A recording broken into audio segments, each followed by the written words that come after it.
This conference will now be recorded. So we'll see the post installation steps, and in this one we also see we'll cover the support pack upgrade, that is HANA upgrades. Yeah. So let's start. So once you have done with the installation of the HANA database, we have to perform some post steps. Some post steps are optional and some are the mandatory. Okay, we'll see. So optional is solution manager connectivity. If you want to connect HANA database with the solution manager for monitoring and early watch alert, then you can integrate HANA database with the solution manager. So you need to install the diagnostic agent on the HANA appliance or HANA TDI servers, and then after that you have to push the solution. So you have to push the HANA product information to the solution manager through the resident SDB LCM. And in the resident SDB LCM, we have to select configure the system landscape directory. So that system landscape directory will ask you, solution manager, host name, then port number, then user ID and the password, and then the data is transferred to the solution manager. And in solution manager, you can configure the manage systems, early watch alert, yeah, those you can do. So this is the optional. If you require, then you can do it. The second optional steps is that configure the remote supports. So you have the SAP routers. In the SAP routers, you have to enter the you have to maintain the SAP HANA, host IP address and the port number. Okay, in the SAP routers, and then restart the SAP routers, and then you allow SAP HANA IP in the SAP routers. Okay, and then you can maintain the connections for HANA database. You have to maintain the port. So the first port will be always your SAP start SRV services. So the port number is by default is 5NN NN instance number and 13. So this is default. So whatever your instance number you have to replace. Like in our case, I install 00. Instance number is 00. So my port will be 50013. Okay, so this is for SAP start SRV services. Okay, you have to maintain in service marketplace, and also you have to maintain the index server port number. So index server port number 3, instance number 15. So instance number whatever you have you replace. Okay, and you maintain here. Okay, so this is the optional steps. So this is why this steps is required, because if SAP want to access your HANA database in future, in case of if in case of any bugs is reported in your HANA database, and you want to give the access to the SAP, then SAP will ask you to open the HANA database connections. Then SAP will connect to the HANA Studio from there and to the your HANA system through the SAP router. So for that purpose, we have to maintain the port number. So once this port number is maintained, then the SAP will able to access the your HANA systems. So these two ports are also you have to maintain in the SAP router. So SAP routers you have to provide your IP address and these two port numbers. Okay. For more information, you can visit this SAP node. Okay, this SAP node is talk about how to maintain the SAP Service Marketplace connections for the HANA database. Yeah, so this is additional steps. Okay, optional. Okay, so yeah, or if you don't want to maintain this one, then you give the remote access, like Windows Terminal Access, WTS we call. And in the WTS you can configure the HANA Studio, and inside that you can create a connection for your HANA system, and then ask SAP to connect to the Windows terminals, and from there you open the HANA Studio, and then use the user ID and the password, and then you can check it. So this way you can also do. So two options we have. So for me most suitable option is WTS. So I give always WTS access to the SAP, and they access the WTS, and then from there they open the HANA Studio, and then they can access the HANA systems. Yeah. Any questions here? What is WTS connection? Windows terminal servers. Okay. Windows Windows servers. Okay. Yeah.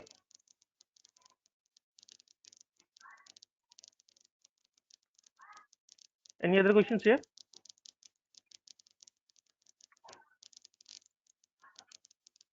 No, so we'll move to next.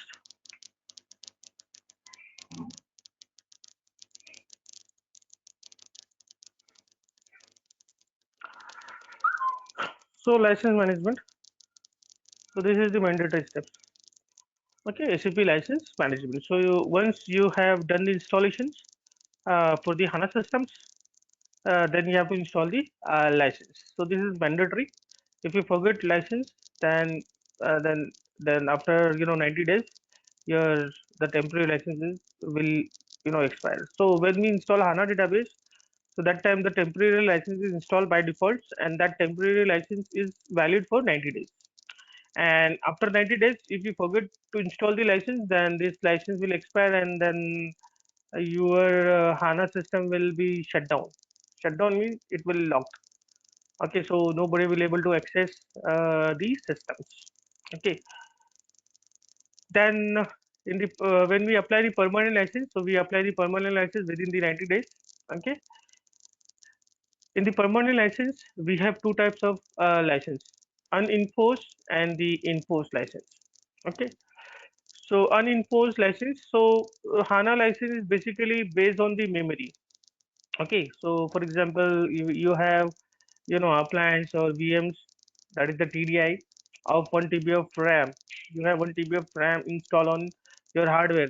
Okay, so you have to request the 1 TB of the license.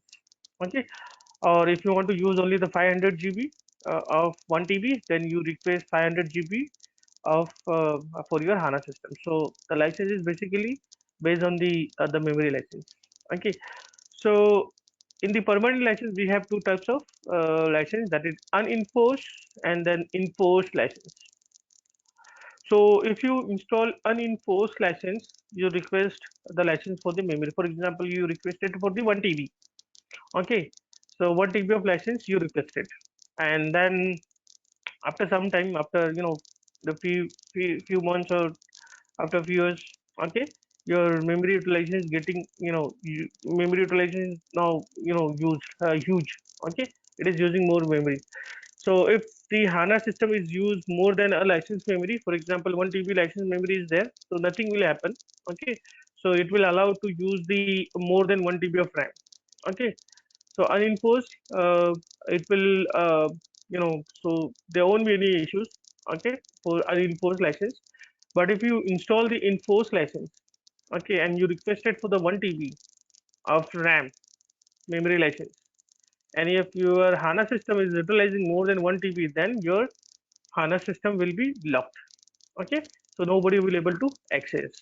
So to resolve these issues, either you install the new license, you request the additional license, okay, or you just restart HANA database to free up the memory. So when we request from the SAP Service Marketplace, by default we get an enforced license. Okay, and if you need enforced license, then you have to raise a message with SAP and ask that I need enforced license for my HANA systems. Yeah. Any questions here? Default we will be getting enforced license.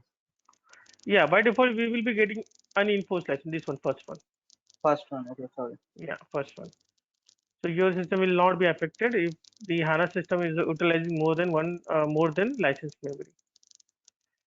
Okay, so yeah, so permanent license you can request for lifetimes. Also, you can request for some period like 2 years, 3 years.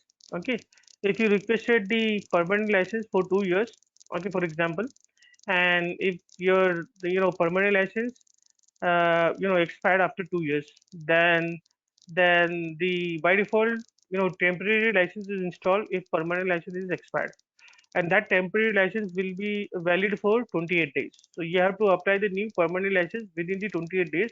Otherwise, after the 28 days, your temporary license will also expire, and then your system will be locked. Okay, yeah. Any other questions, guys? Here.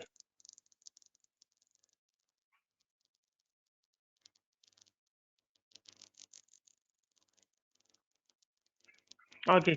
So interview questions. So what are the permanent license? So you can say that uninforced and the enforced, and then you can explain. And yeah, so um, the people also ask what is enforced license. Okay, what happen if the my license memory is used more than that? If HANA is using more than that license memory, then what will happen? So you can say that the system will be locked. Okay, we have to, to resolve this one, we have to request the new license, or we have to take a restart of the HANA database. Once you take a restart of HANA database, then your memory will get free, and then your system will be back to normal. Another question, that if my permanent license is expired, then what will happen? So answer is that after the permanent license expiry, the temporary license is automatically installed, and validity for temporary license is 28 days. We have to apply the new permanent license within that 28 days. Okay. Moving next. So how to install the license in the HANA systems? Okay, I will explain that one. Okay, so I have, before that, how to request the license for the HANA systems, I will show you that. Okay, so once you install, then you have to request the license with SAP on Service Marketplace. You have to visit this site. Okay, okay, and then once you click on this site, this URL, you will get this like this one, customer. Then you select your product. Okay, and then click on the search. Okay, installation number all, and then click search. Okay, then it will open like this. Okay, then here you have to click the plus sign to add your systems SIDs. Okay, after clicking plus sign, it will open like this. Okay, here you have to provide your player product, like SAP HANA. So in our case, it is HANA platform. So you select HANA platform, then HANA version 1.0, 2.0. So latest is 2.0. So yeah, you select 2.0, and then your systems ID. Okay, then system name you can put any. Okay, system type, demo, quality, test, or training, or production, whatever it is, and then operating system of the HANA database. And then here we can continue. Once you click continue, you will get this screens. So here the license tab is SAP in memory. Okay, you have to select the license tab is in memory. By default, it is selected as a in memory. If it is something else, then you select SAP in memory. Okay, and then here you have to provide the hardware keys. So how to find out the hardware keys? I'll show you that. Open the HANA Studio. First, I need to start the servers.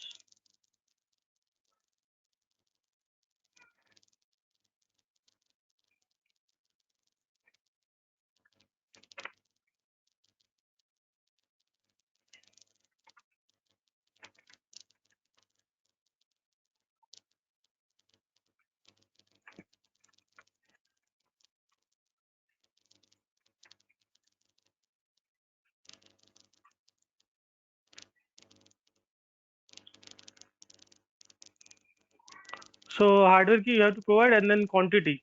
So this quantity is nothing but the RAM. So it is in the GB.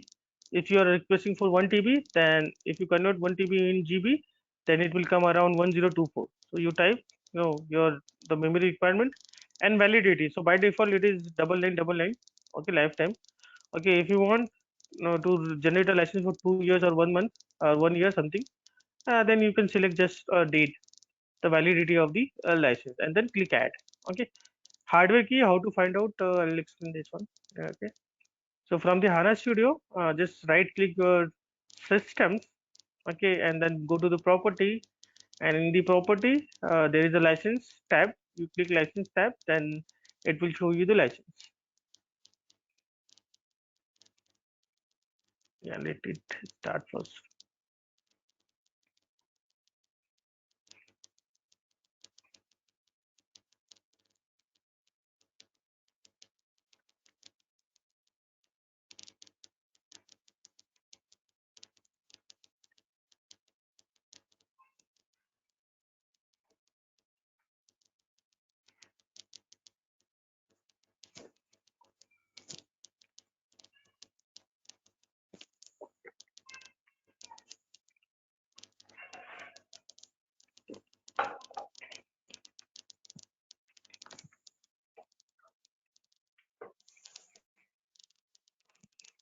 Yeah, started. Log into the systemdb. So always use systemdb. So license we apply in systemdb. Okay. So just open your systemdb, give the password welcome one.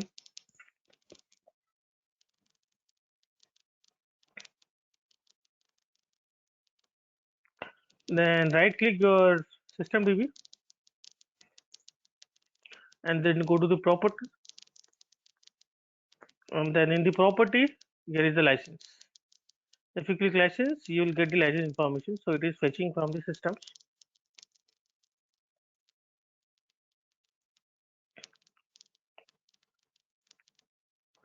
So this hardware key. So this is the hardware key. So this hardware key you have to copy and then paste here. Okay. And then click add. Once you click add, it is added in this list. Then you select and then click on the generate. And then after generating, you have to download. So you will get some your download button. Okay, once the license is generated, you just click your systems and then click download. Here you will get the downloads. And then after that, that download, whatever the license you download, that will be in text format. Then how to install? Then from the HANA Studio, you just plug into the system database. Okay, right click, go to the properties, then click license, and then here install license. Okay, and then give the path for your license. So from your laptop or desktop, C drives, whatever it is, you just select that license text files and then click OK, and then you will get this license. License is installed. So this license is always unenforced license. Okay, so here in HANA Studio, yeah, you have to just go install license. Then here you have to select the license types. Okay, so whatever license, for example, here this is license, so it is not a valid. Okay, you just select. Once the license is correct license, then you will get the license is installed successfully. Yeah, so license is always in text format. So if you see here, the license type is temporary. Once you install the permanent license, then your license will become a permanent, and its start date will be the license when you installed, and the end date expiry will be always whatever you have selected. And this is the peak memory use, okay, in GB. So right now it is 7 GB is used maximum for 2 days. Yeah, and here you will get the hardware keys and then your SIDs. Yeah, so this way you can install the license. If your license is expired, for example temporary license or permanent license is expired, then when you log in with the system users, okay, then the your login will not work. Then it will ask you to provide you the SID ADM user ID and the password. Okay, once you provide the SID ADM and the SID ADM user and the password, then you are able to log into the HANA systems OS level. Then you just right click here and then click properties, then you can install the new license. Okay, so like this. So if license is expired, then SID ADM user is used. Okay, it will ask to provide the SID ADM users because database will lock. It won't allow you to log into the database because database is locked. Okay, only the SID ADM user will be available for applying the license. Okay, if you have temporary license, then with the system users, system DB user, you can install the permanent license. Okay, any questions here? So the steps that we saw is for enforced license. Yes, correct. So the steps are common for the enforce and the enforce. So both the installation of license is same. So this whatever the license we requested here, so this is unenforced license. Okay, so if you need enforced license, then you have to raise a message with SAP, and SAP will ask you some details. Okay, that details you have to provide, and they will provide you the SAP license for enforced license. Okay, so this here SAP Service Marketplace you will get an enforced license. Yeah, this one I will show the first one. This you will get from the Service Marketplace. If you need this one, then you have to raise a message with SAP. Okay, But so whatever step, uh, for unenforced, you said that we don't need to define the memory, right? no, we have to define the memory. We have to Oh, it define is the memory. okay. Yeah, It's so just not affected or closed down if the memory yeah, exists. yeah. So both the cases we have to define the memory because HANA is, you know, is the license is based on the memory. It is in memory database. Then it will ask only for the memory how much the license you required for the memory. So which one is costlier? It says that import should Both are same. be. Yeah, both are same. There is no cost factor. Okay. So why SAP keep this unenforced and the enforced? Okay. For example, you install the unenforced license. Okay, you have 1 TB of memory, but you apply 500 GB of license. Okay, and now your database production database is utilizing 600, 700, or 800 GB. But you are okay. Yeah, my database is not hampering. It is working. But in case if SAP do the audit, and if SAP found that you're using the more than license memory, then SAP will give will charge. Means they will fine. Okay, so yeah, so that's the reason SAP by default they give the unenforced. If in case any SAP do the audit, if it is caught in the audit that you are using more than that license, the memory, then SAP definitely charge the money in terms of fine. Yeah, the SAP is also very clever. The ACP knows that the people will, if I provide this one, then people will, use. And if they don't know about the difference between unenforced and the enforced, then this kind of, in the audit, it will caught, and then ACP will, find some money. Okay. Any other questions? Sir, what is the installation number as you shown in first slide? Installation number is always your product number. So when you buy, when your company organization sign the contract with SAP, then SAP will provide you the SAP installation number. Okay, for each and every Okay. product. Okay. Okay. Okay, so let's move to the next topic. Yeah. Okay, so yeah, so once you apply the license, then you can update the HANA database. So if the HANA database version is lower, whatever you downloaded, and if it is up to date, then fine, no issue. And if it is not up to date, then you can download the patch. So whatever you install the HANA database, always use the n plus n minus one the patch for the HANA database. Yeah, because on the latest support pack there is always a bug.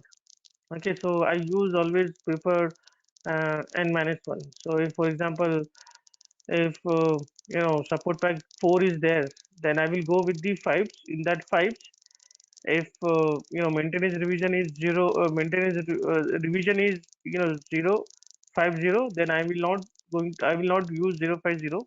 I will go with the HANA SP04 and the latest revision or maintenance revision. If there is a in the support pack 05, which is the latest, if there is a the revision like 52 or 51, then I will go with the 50.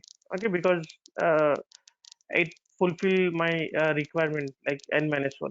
So whatever the latest patch is there, you always look for the below one, minus 1. Yeah, so we always do this thing for SAP application as well. So when we do the patch for SAP application, we always select n minus 1. Fine. So how to perform the upgrade?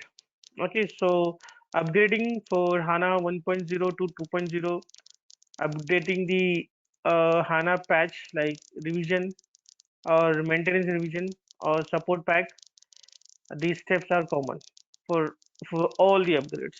Okay, so the common steps are there for all kind of database upgrade for the HANA. Okay, so we already talked about resident SDBLCM, so I'm not going to cover this one again. So to upgrade the HANA database, we use the SDBLCM from the media. So whatever the target release or version you selected for the HANA upgrade, you just download from the service marketplace. Okay, whatever media you download, the target version that is in the SAR files. So you can extract using the ACP car, and then you run the SDB LCM, and then it will ask you to provide the user ID like S systems, and then password for the systems also. It will ask you provide the systems ID SID which you want to upgrade. Okay, so we'll see that one. So how long upgrade will take? So how much downtime we required for the upgrade for HANA database?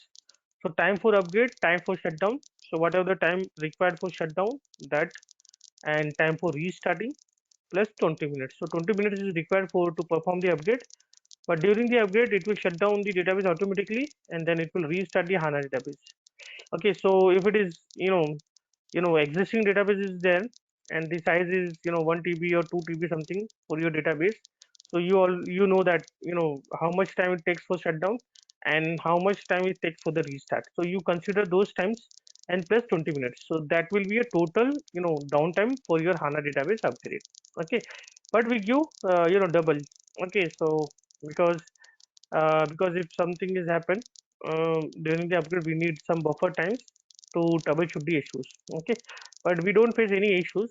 Okay, during the upgrade, if your pre-checks and everything is clear, then you won't face the issues. So before upgrade, so we can't go blind upgrade blindly. We can't go blindly and do the upgrade. So there is an upgrade path. Okay, so we have to look for the prerequisites. Okay, so whatever the current support pack we have, current OS we have, whether that is supported for the target version or not, that we have to check. So there is one SAP note which talk about the upgrade path.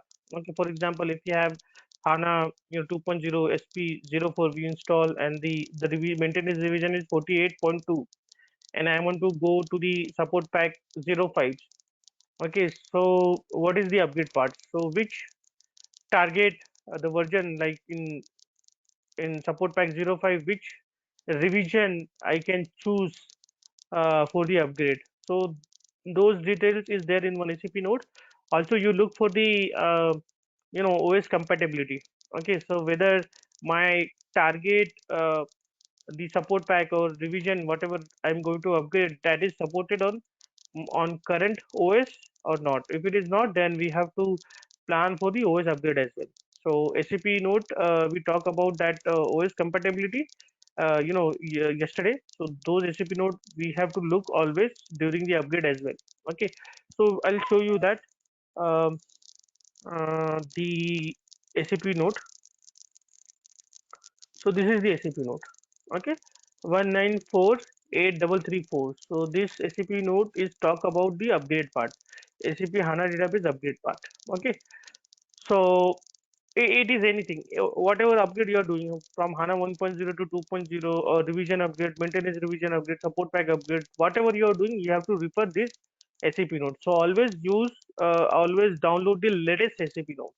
Okay, so I have downloaded this long back, that is 26th of 11.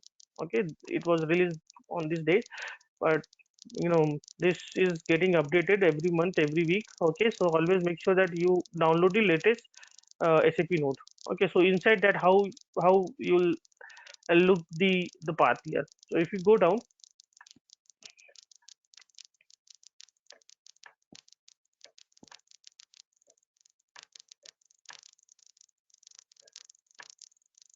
here is the list. Here is the list of SAP HANA revisions. Okay, 1.0, 2.0. Okay, so if you are upgrading from 1.0 to 2.0, okay, for example here, okay, So whatever your source really was revision. For example, my source revision in HANA 1.0, this one, HANA 122.30. So this is my source revision, and I want to upgrade to the HANA 2.0. But which version I can go from here? Okay, so if you see here 2.0, okay, for example, I want to upgrade HANA 2.0 SP05. Okay, so you have to use, you know, the revision 50 or greater. Okay, 050 revision or greater than that.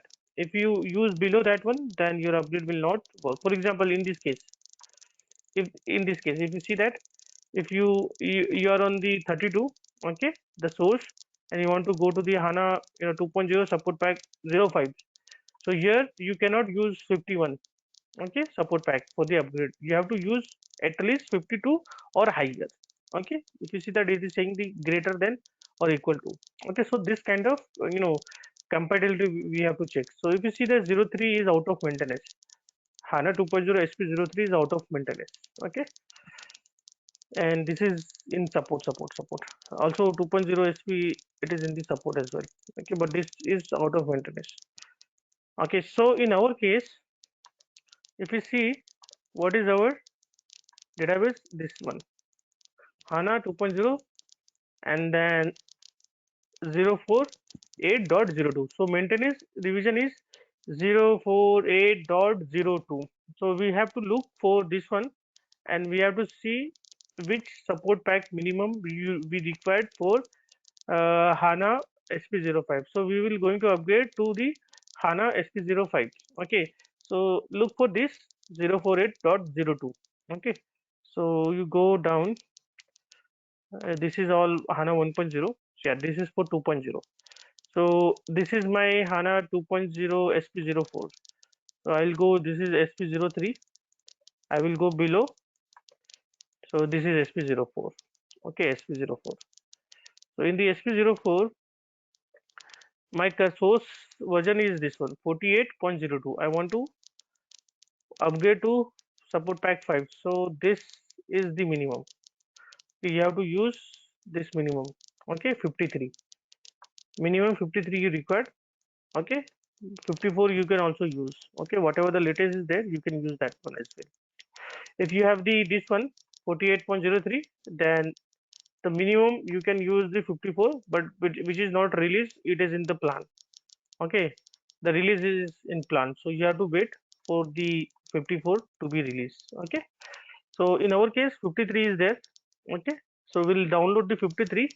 Okay, and then we will able to upgrade. So also we have to make sure that, so whatever the target we are looking here, okay, whether this 53 the support pack 05 53 revision is supported on my current OS version. If it is not, then you have to also plan the OS upgrade as well. Okay, after the OS upgrade you can go with the 53. Also you have to make sure that, so whatever the OS I am upgrading, for example, there are a lot of dependency, yeah? So make sure that you do properly. For example, the current OS is,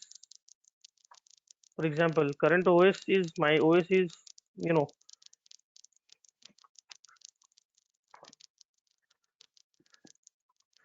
current OS is SUSE 12 SP05. Okay, and here I am running HANA version 2.0 SP04, and then revision is 048.2. Okay, and the target is target HANA database. I can go to the HANA 2.0, HANA 2.0 SP05, then 053.00. Okay, this is, so I need to ensure that whether this is supported on my this OS, because right now I have this one. Okay, so you have to look for the PAM matrix. Also you have to look for the ACP nodes, which I told you yesterday. So you have to look inside that. Okay, and then if it says that it is supported, then you can go and you know do the do the HANA database upgrade. If it is not supported, for example, it says that you for SP05 you require the support pack 06 for the SUSE Linux. Okay, then this upgrade will not happen. So you have to make sure that your OS is upgraded to the supported version. Okay. Also, you have to look if I upgrade this 04 to 06, then after upgrade, will my current HANA database will work on 06? Okay, so that dependency also you have to check in the SAP Linux SAP nodes. Okay, so in that it will clearly mention that for support pack 04 you require the SUSE 12 SP5 or SP6 something kind of.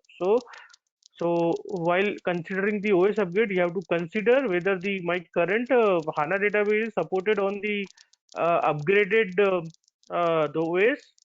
If not, then you need to upgrade your 48 to the some of the release where it supports both SP05 and SP06. Okay, so yeah, so there are a lot of dependency which we have to the look. If there is a OS dependency, then lot of things we have to consider. Any questions here?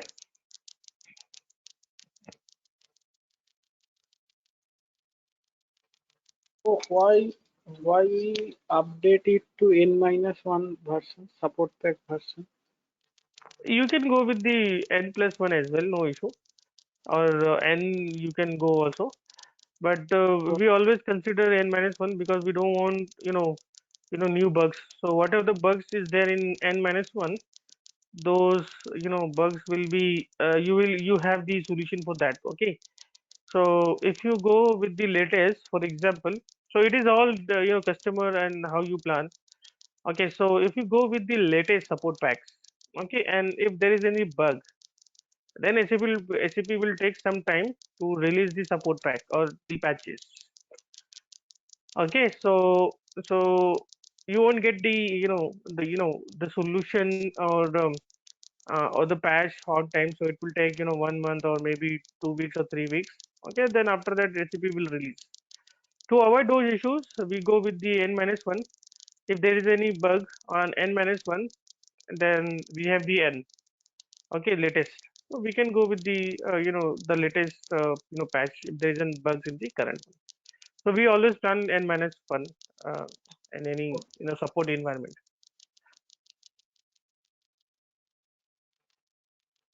Okay, any other questions?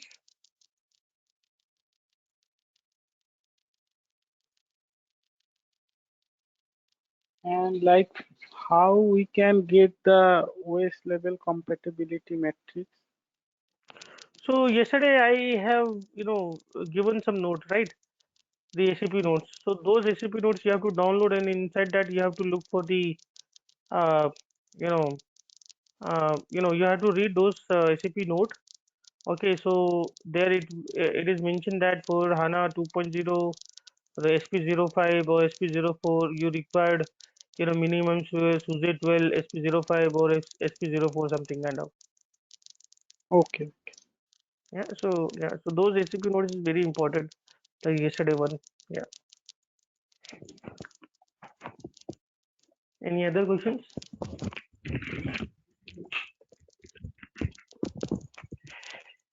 Yeah, any other questions?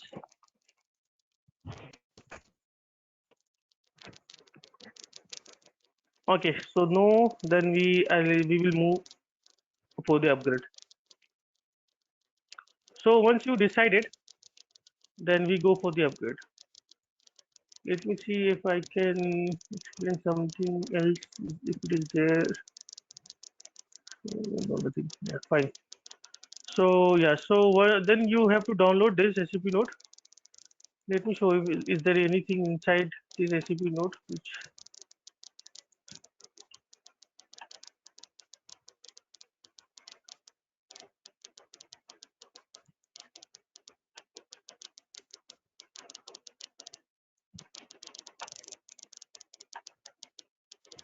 Just a minute.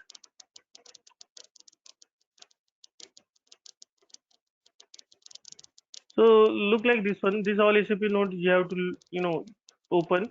For example, if you are going with the 53 or 52, then if you open this SAP node, then in this one it will talk about the compatibility of OS. Yeah. Then this is also this is also talk about your compatibility. Okay. Yeah, so a lot of things are there.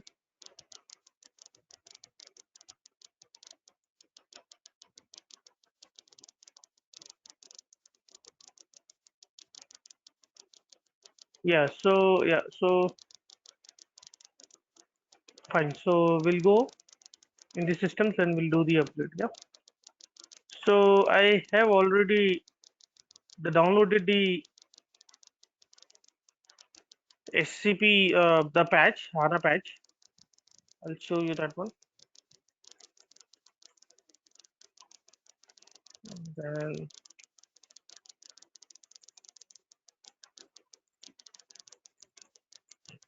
so here we have the patch, HANA 2.0 patch. If you go inside that, you will see this one. Okay. So if you see, this is the 53. Okay, HANA 2.0 53. So let me delete this one.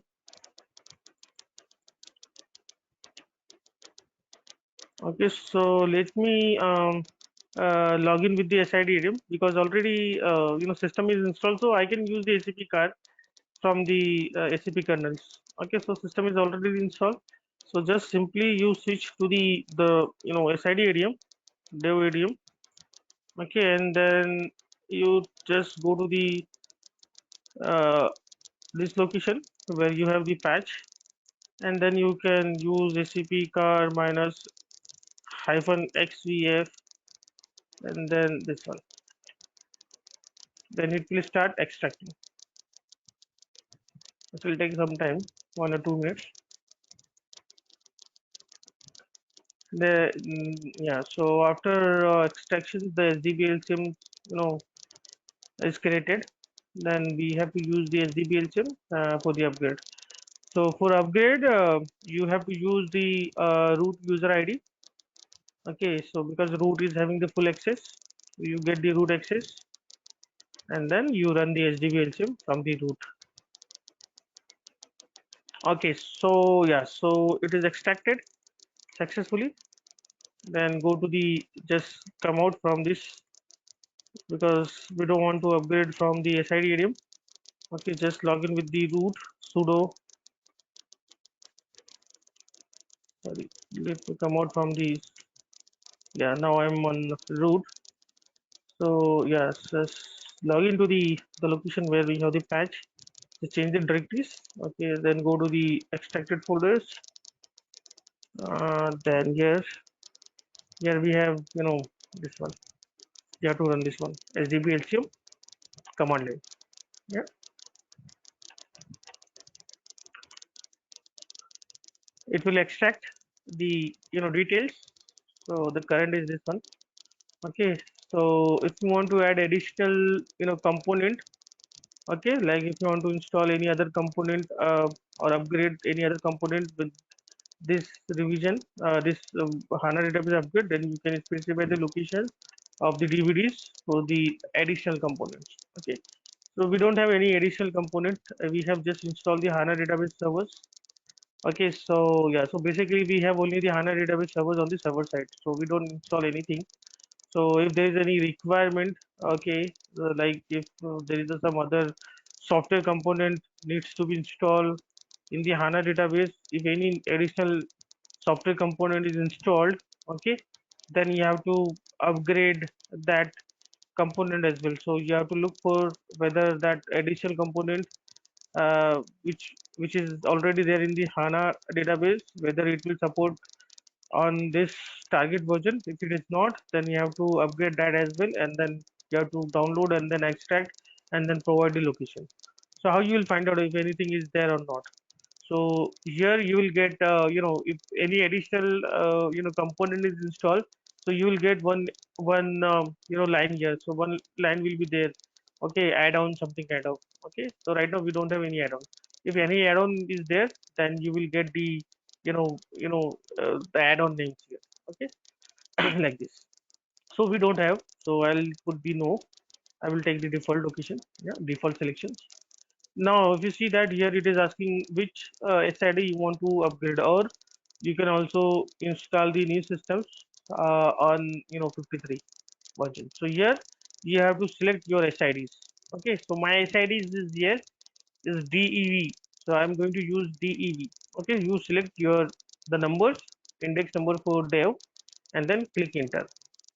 Okay, okay, now here if you have the list of the component, okay, installed like HANA client or HANA Studio on the servers, if you have installed, if you want to perform the upgrade for those, uh, then whatever you have specified here, just a minute, just a minute.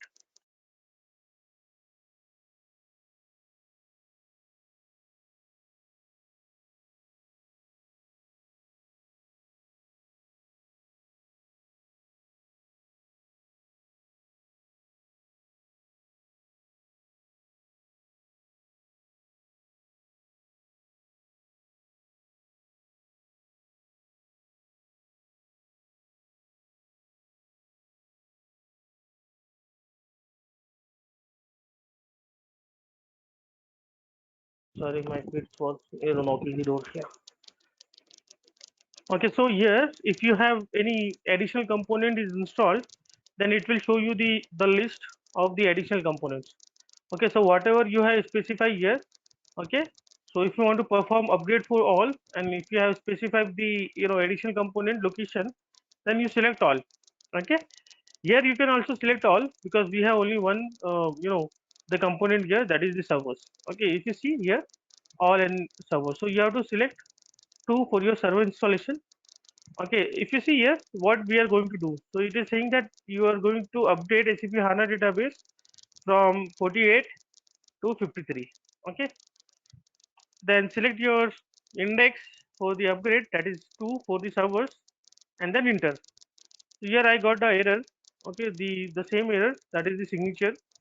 Okay, so yeah, so we have to pass the parameters to ignore the signature files. Okay, so I'll cancel this one, and then I will pass the signature files, ignore signature files. So I have already this one, this SCP note.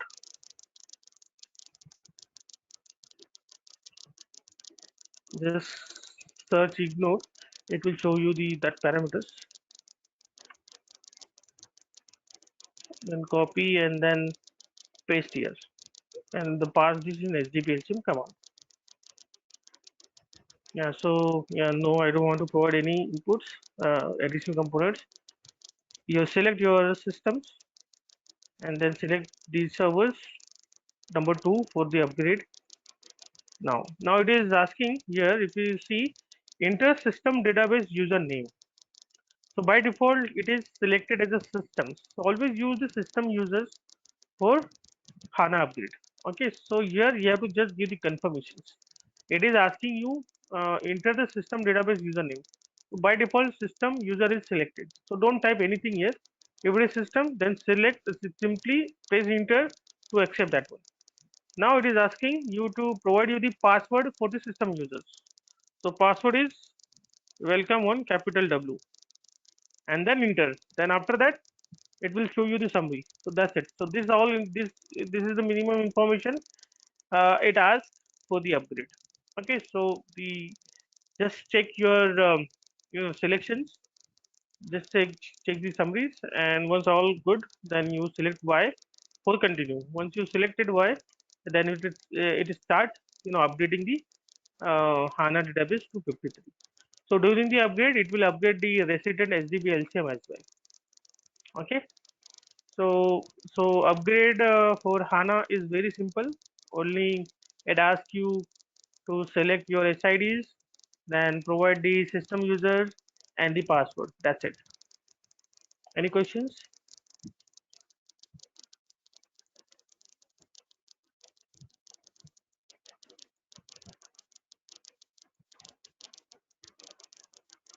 So this upgrade will take 10 minutes. 10 to 20 minutes, depends upon the size of your database, or in the hardware capacity.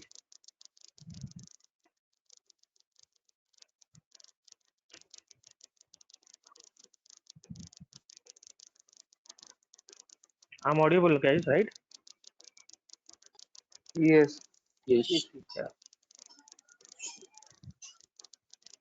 Guys, ask any question if you have any doubt. I know that dependency checks is little complicated. Okay, but you will, if you look for those SCP nodes, you will easily, understand. So go through all the SCP nodes, yesterday one and the today's one. You will easily, you will easily identify that, dependency. Okay, so the main thing is that, yeah, Okay, yeah, go ahead. Hello. so dependency, you mean to say OS level compatibility and that support pack level Correct, compatibility? correct. These two are very important. Yeah. Otherwise, your update will fail. Okay. Hello. Yeah, Prashant. Sir, we need to take backup before do upgrade. Definitely. Yeah, definitely. Okay. Yes. Yeah. So we have to take the backup for the HANA database. Okay, before doing the This is upgrade. prerequisite. Before that, Yes, any yes, upgrade, we have to take a backup. correct. Also, you have to take the backup for the sorry, HANA share, because in the backups it will take the backups of your database. Okay, but it won't take backup of your HANA share. So whatever you do the upgrade, okay, it will upgrade the binaries, and the binaries are there in the HANA share. Okay, so we have to take the backup for the HANA share as well. If in case of any issues, if you want to revert back, then you can restore the HANA share only. So backup will not required for the restore. So data and the logs will be there. Okay, those will not be corrupted because this only upgrade the HANA share, only the binaries. So is there any chapter related to backup? Yes. Okay. So it will be helpful if we know that in where backup gets stored, like file system. The file system backups you have to take. So whatever the backups we take from the HANA, it will take a backup for your data in the logs. And for the Okay. file systems backup, you have to, ask your OS team, or if you know some OS command, then you can, you know, copy or paste those to the some other location, or you can also, zip or gun zip. You can use the gun zip command, OS command to, take a backups of the HANA share. Always involve, the OS team if you want to take a file systems backups, because they are very, expert in OS level, the commands. Okay, like this. So is there any retention, by default retention period? No, by default retention period is not there. So in the ACP HANA database or any ACP database, you just take a backups. It will go, and the retention you have to define on your tape, or maybe on your manually you have to keep the multiple copies on the storage. So retention is always manual. Okay. Like 30 days, then you have to keep the 30 days backups on the storage or on the tape. So nobody is using the tape, so everyone using the storage. So on storage you can have the 30 copies, and then 31st copies will be replaced with the first the copy, something kind of. Yeah, so yeah. So which teams set such configuration? OS team. Yeah, OS team. So yeah, so backup, for the backup retention, you define the backup retention. You take the backups. Okay, you take the backups on storage or file systems. For example, if you are taking the backups on the file systems, okay, on the HANA database file systems, then you will ask, you have to move those, backup to the some other location. Okay, so we move those backup to the storage, or if you're taking the direct backup on the storage using the backup interface, back interface, okay, third party backup. If you're taking the HANA database backup using the third party backup, then third party backup will take care for the retention. But if you're not using the third party, you're just taking the backup on your HANA database file systems. You have created one file system called backup, and inside that you are taking, and if you want to retain that backup for 30 days, then you have to request your OS team to copy this backup to the storage and keep this for 30 days. So yeah, so this all define initial level. Okay, so 30 days backups. Okay, so this all comes under the backup strategy, and then many people are involved, like OS team, then backup team as well. Okay, so who will move the backup from file system to storage, and then while moving they have to keep the retention like this. So retention, maintaining the retention is job of the the backup teams. Yeah, so who take care of the storage and all that. We give our requirement, I need this backup for 30 days retention, like this. So they keep the backup for 30 days or whatever your retention period is there. Clear this one? Yes. Okay, so if you see here, any other questions, guys? Fine. So if you see, my upgrade is completed. So you have to look for this one, update. If this message, if you see SAP HANA database component updated, means your upgrade is completed successfully. If it is failed, then you have to look for this logs. Yeah, in that logs you will see the errors. So most of the errors will come due to the OS compatibility, or due to the if you're not using the root, you're using some other user ID.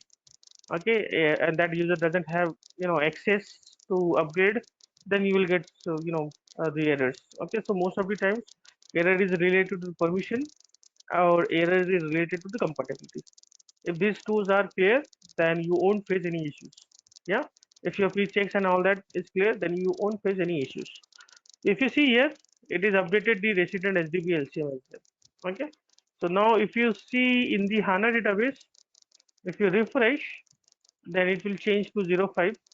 Okay, this will change. So if you let it finish first. So if you see, it is changed. Okay, so if you see here, this is the HANA 2.0, then support pack is 05, and the maintenance, sorry, support pack is 05, and the revision is 053. .00, we don't have any maintenance. We don't have any maintenance revision, because the current support pack for HANA 2.0 is 05. So in the current support pack, we don't get maintenance revisions. So maintenance revision is always previous support packs.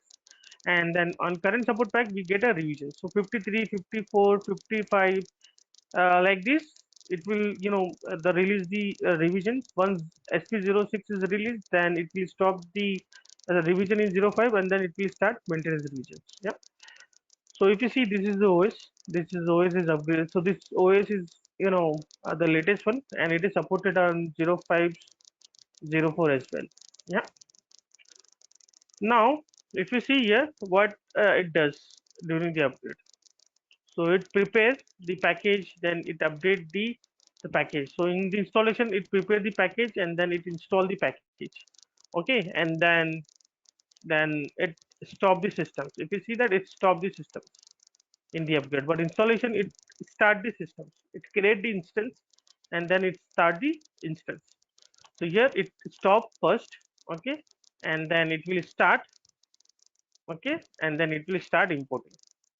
Okay, so once the import is completed, okay, your database is then SDBLCM is updated, and then your database is updated to the latest patch. Yeah, so this is the simple process for upgrading any HANA database version. Okay, any questions here before I move to the new topic? For the maintenance revision, Go ahead. Tell me. Yeah, for the maintenance revision, this same steps we have to follow, or there is a Yes, different procedure. same steps. So same steps for support pack upgrade. Same step for upgrading from 1.0 to 2.0. Same steps for revision upgrade. Yeah, all kind of HANA database upgrade. You have to follow this steps only. Okay. Yeah, Jaita. Yeah, actually, yeah, when we do SAP support pack stack upgrade, we have seen that sometimes on the portal side there are some compatibility issues, like the Java portal side. So if I'm doing a DB upgrade, is there any checks for specific to Java system that we need to do, or is there like a separate note we need to refer to for Java-based systems which are there on HANA? Yeah, good question. So correct. So for all the for your application, okay. So whether it is Java or ABAP, okay. So by default it is downward compatibility with your application, but we have to check the compatibility with your application as well. So the parametrics for your application, like if you're running in a Java on HANA 2.0 SP04, and if you are planning for upgrade of database to 05, then in the parametrics your Java version whatever it is there 7.5, so you just go in parametrics and look for whether the support pack 05 is supported. If it is supported, then fine, no issue. But always, the check for this spam matrix for the application as well. Yeah,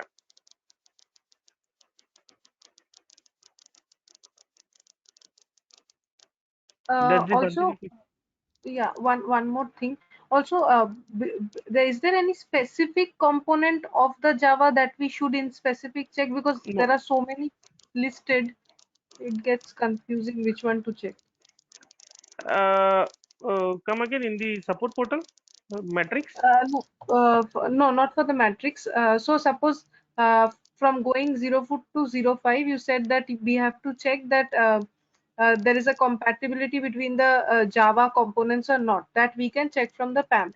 On the Yes. Java side, when we go and check, there is a list of all the software components, right? So is there something in specific that we need to check, or No, no, all no, of no, them? no, no. So software component in the Java. If it is your base version is supported, like if you running the Java 7.5. Okay, Hmm. inside that 7.5 you have lot of software version. Okay, if your 7.5 is supported on HANA SP05, then by default those all component will support. Okay, So this understood. support is based on your platform. So whether it is 7.5, 7.4 or 7.52, if that is supported, then inside that whatever the software component you have, that automatically support by default. Okay, understood. Thank you. But one more thing, that for the ABAP for add-on, you have to look for the pre-checks for the add-on as well. If any add-on is there, then look for that add-on. If that add-on is supported on the on the database or not. It will support by default, but because if it is supporting on 7.5, then by default it will support. But once you check that as well, yeah, by default it will support, but checks once for all Okay, your add-ons. okay, thank you. Any other questions?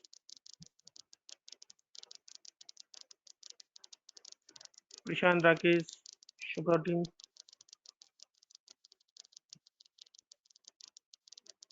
Fine, no question. Then I'll move to the next topic. Okay, so yeah. So the topic is simple. So I'll use the simple topics, small topic. That is the what is that? No, so it is not this one. Oh, not this one.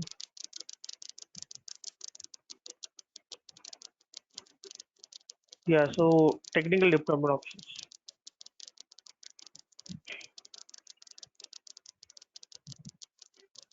So we'll see that HANA technical deployment options. In deployment means installing options. So what are the installation options we have? So whatever we have seen till now, so we have seen the procedures or procedure for installation. Okay, but behind that procedures, before that we have to plan the technical architecture of the HANA database. Okay, so before installation we have to decide whether I want to install the HANA systems on one VMs or want to install two HANA systems, two SID, one on one hardware or one VMs. Okay, that we call a technical deployment option. So we'll see that. So we have four types of technical deployment options. So SCOS, MCOS, and the MCOD. So we'll see one by one what is that, and the multi-data containers also, latest one, the multi-tenant database. So this is the features, new feature in the HANA database. The next time we'll cover that multi-tenant database in detail. Okay. Now I'll cover this, this, theory part here. Okay, but we'll go I'll give you the overview, but we'll go more detail for multi-tenant database next week. So for HANA deployment option, we can deploy the HANA on-premise and the cloud as well. On-premise we have appliance in the TDI. Okay, so you can install HANA database on appliance in the TDI. So we already talk about the appliance. So yeah, also we talk about the Taylor data center as well. Okay, here we'll see for the SCOS. Okay, so single we'll see the SCOS.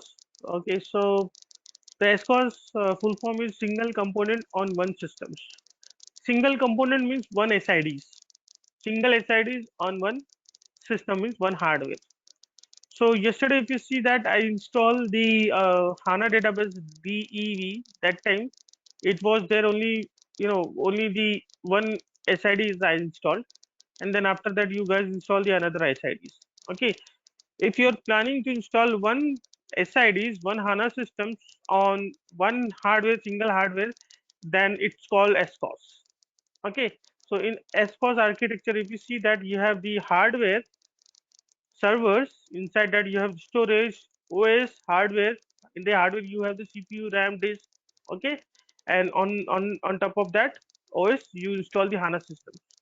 So in HANA system you have the schemas, and the schema is connected to your application. So application, it can be any application, SAP application like Java or ABAP. Okay, in the ABAP it may be S4HANA, ECC, or BW. Okay, so here if you see that everything is single. So one storage, one OS, one hardware, one database, one schema, one application. So this is called single. Okay, everything is single. Okay, so this is basically suitable for your production environment. So in production environment we keep one HANA SIDs okay, per the VMs or per servers. Okay, so in this case single applications runs in a single schema. One database you have, one application you have, one schema you have. It is simple, straightforward scenario, and it is mostly suitable for the production environment. So you can go with the development environment as well if you have budget. Okay, so basically as of now we have the VMs, so we always go with this single SCOS. Okay, single component on one system. Okay, so like in the Azure, AWS, so you can create a VMs. Okay, as per your requirement, and you can have one SIDs on per VMs. Okay, but in case of if you have the private data private cloud, right, private data centers. Okay, so inside that that is very costly. Okay, as compared to the cloud, Azure cloud or AWS or Google cloud. So private cloud is always very costly. So sometimes what happens for the non-production environment, we install the multiple systems, multiple SIDs on one hardware. So we share the OS and the hardware. Okay, so in that case we call MCOS. So if you have installed multiple SIDs, okay, here multiple HANA SIDs, okay, on same box, then it will call as multiple component on one system. So basically we use this kind of in the on-premise or data centers to reduce the cost. Okay, so if you see here we have the single storage, single OS and hardware, and then we you can install one SID for HANA, another SID for the HANA. So now if you see on current our box, we have two SIDs. Okay, so two HANA SIDs. So that is nothing but the MCOS. So in MCOS, if you see that one database schema per database, so here and separate HANA database per application. This is shared hardware in the OS. Okay, supported for non-production only. Yeah, so it is supported for the non-productions. Okay, so you cannot use this one for the production. So during the deployment, we decide whether we want to go with MCOS for non-production, something kind of. If it is on cloud, then we always go for the single SCOS because it is cheaper. But this kind of setup you will see if you have the private data centers, on-premise data centers. There you will see multiple SIDs on the hardware for the non-production. Any questions here till now?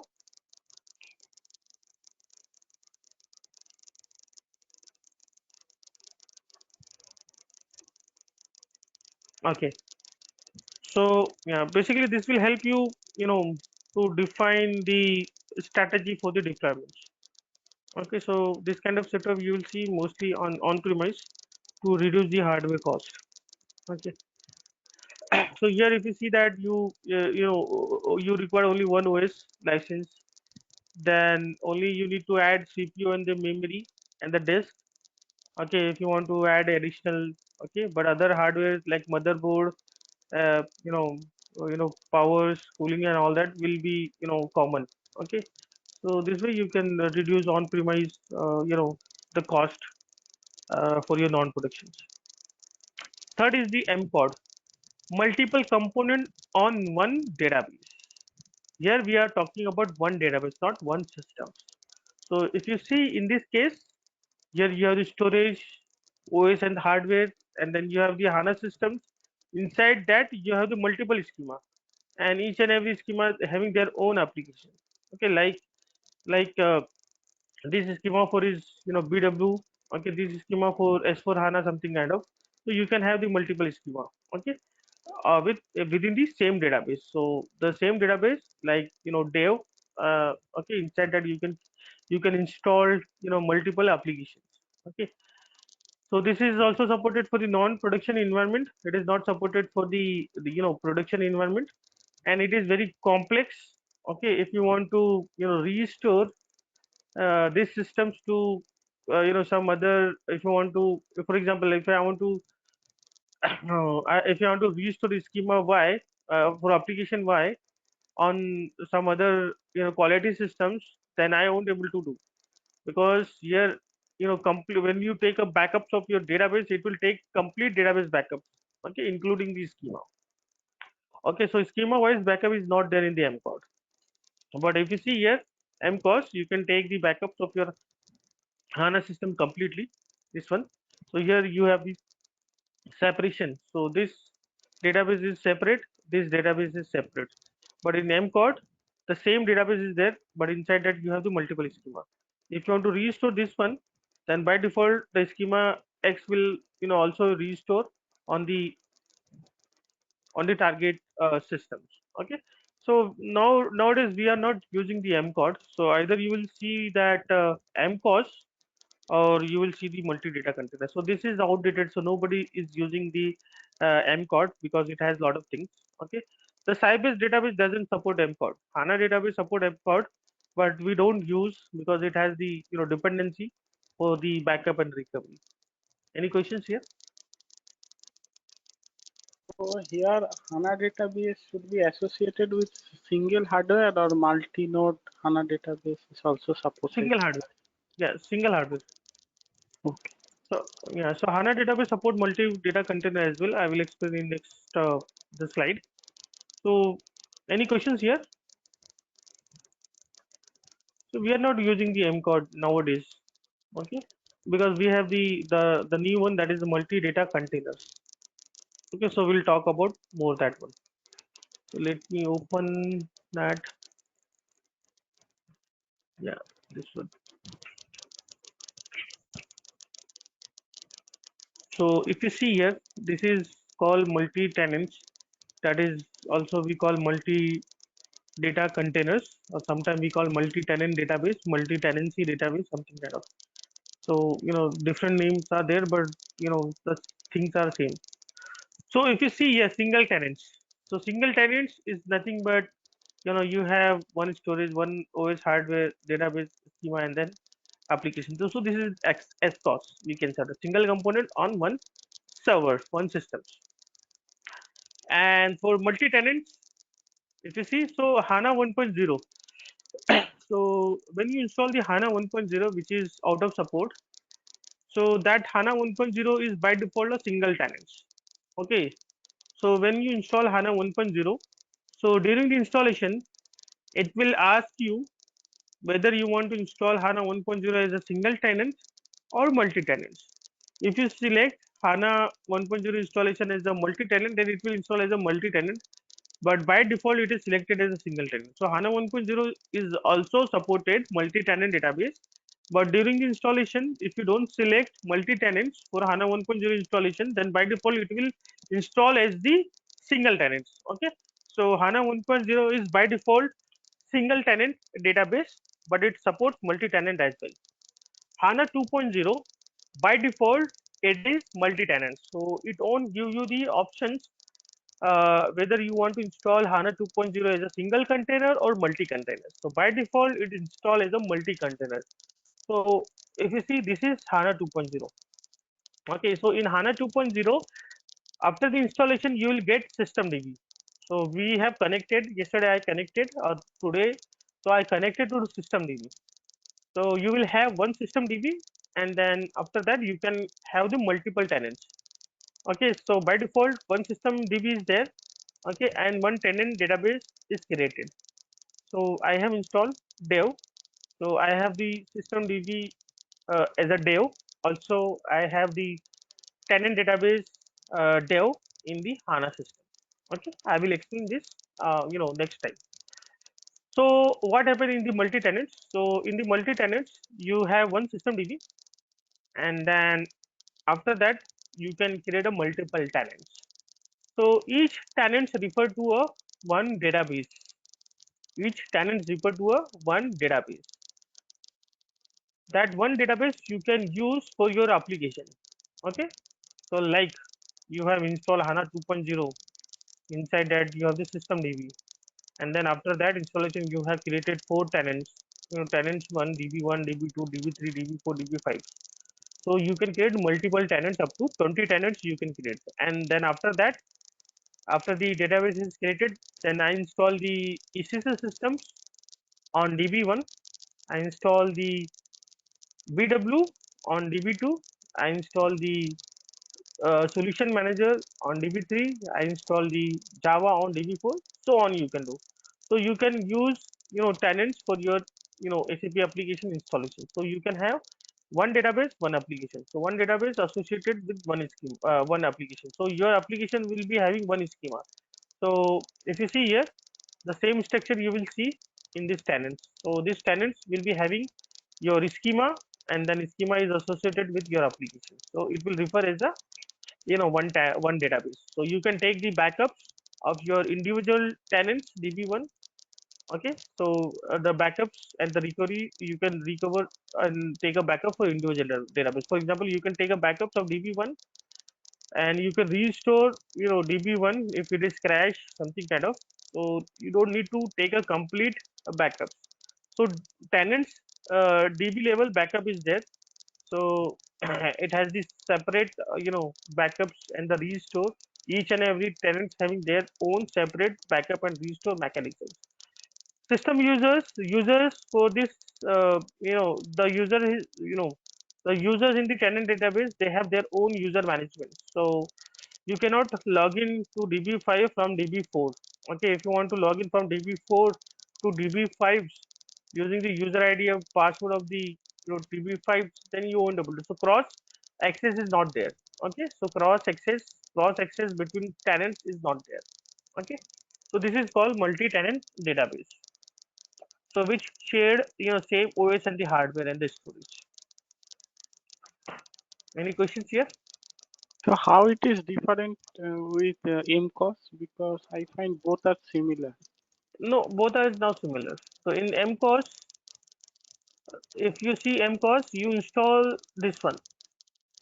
Okay, so you install the database, two database you install, but here we have one database. Okay, HANA system. I have one HANA system. Sorry, here you have one HANA system, but in MCOS you install two HANA systems, two HIDs, like Dev, then QA, like this. But in this case, I install one SID, that is Dev, something kind of one HANA system in multi-tenant database. In MCOS, you install multiple HANA system, multiple SIDs. Okay. Okay. Then what is the role of the system DB in this case? If I am connecting all the tenant DBs to respective applications, uh, what will be the function of system DB? Or the first one that I'm installing is the system DB and the rest are tenant DB? Yeah. So DB installation, the system DB is created, and then one by default tenant is created with the same SID. So use and the roles and responsibility for system DB is that to manage my entire database, entire tenant database. So using system DB, you can start and stop your individual tenants. You can take up backups and the recovery of your individual tenant database.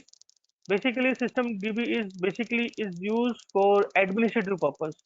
So basically, the HANA people will be having access to the system DB, which okay. So system DB is basically in other words is used for administrative purpose, monitoring and the administrative purpose of your entire tenant database.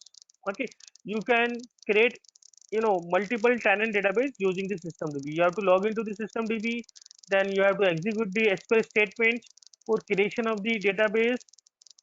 You can start and stop through the SQL DB. Okay, through the SQL commands. So in the system DB, we have the SQL consoles. So maybe next week I will cover more in details. So we'll go with the practicals, and we will see that how we create a tenants, how we stop and start the tenant database. Okay. So system DB is a single point of failure. If you stop system DB, okay, if you stop your HANA systems from the OS level by executing SDB stop, then your system DB and entire tenant database will stop. If you start from the OS level SDB start, your system DB and all tenants will be started automatically.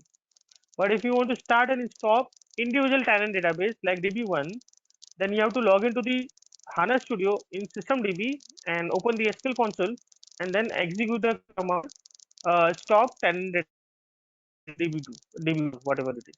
Okay, so we'll see that more in detail maybe coming session. Does this answer your questions? Yeah. Also, one more question. If I'm doing a refresh, do I copy the system DB to another system DB and it will also take care No, of all the tables? No. no, no. So if you So want to restore, for example, DB1 to some other quality system, for example, so you have to take the backups of DB1 and then restore that DB1 on the target system. But make sure that you have same version HANA 2.0, HANA 2.0. It should be a multi-tenant. Your source and the target should be a multi-tenant. You don't need to it restore cannot entire be a system. single tenant. Come again? It cannot be a single tenant from multi-tenant. Yes. Okay. You can restore from multi-tenant to single tenants, but it is not advisable. Yeah, there are a lot of things are there, but make sure that Interconnection between tenants are not possible. interconnection the by default it is not there. If you want to connect from DB1 to DB2 interconnect, then through the SQL command you can connect. Okay. Forcefully, if you want to perform, then you can perform through the SQL commands. So you have to log into the DB1, then open the SQL console, then execute the commands, connect to tenant DB2, and then you can have the read access only. So you can read the data of DB2 from DB1 through the SQL command, but not so yeah. So So by default, it is not there. If you want, you can execute or access the other tenants through the SQL command. Sorry, that we call a cross connections. Okay. By default, it is Thank not there, but you can achieve that one by SQL statement. Yeah.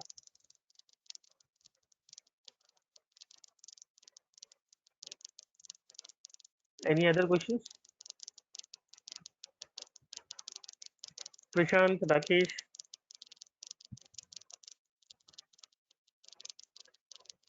Hello? Yeah, Prashant. Any questions? Yeah. So this kind of the scenario, hardware size is Yeah, should be Yeah, correct. So hardware should be enough. For example, if you are installing 4 5 tenant database, okay, 5 tenants or 5 application you are planning to install on one HANA systems, then you have to do the sizing for each and every database. So how much data you want to store in tenant DB1, DB2, DB3, DB4, DB5, that you have to club and then you can do the sizing. Okay, so yeah, you should have okay. the uh, OS. The OS will be same, hardware will be same, storage will be same. Okay, so RAM sizing you have to define, and based on the total RAMs you can define the sizing. Yeah, you can club the the storage requirement of source data footprint, and then you can find out the RAMs. Okay, and that much of RAM you require. You can also restrict the memory allocation for DB1, DB2. For example, if you have 1 TB of the RAM on this hardware, and you have the 5 standard database, and you want to restrict that the DB1 can use 200, DB2 can use 100 GB, DB3 can use 50 GB, like this. So you can restrict the memory allocation. So whatever the memory you restrict, only those amount of memory will be utilized. It won't go beyond that. Okay, and in this case the license you have to install in the system DB. Okay, for example, 1 TB of the memory is is required for all 5 tenants, then you have to request the 1 TB memory license, and then you have to log into the system DB, and they apply the license to system DB. By default, the license will be applicable for all your tenant database. So we don't apply tenant wise license, but we restrict the memory tenant wise. Yeah,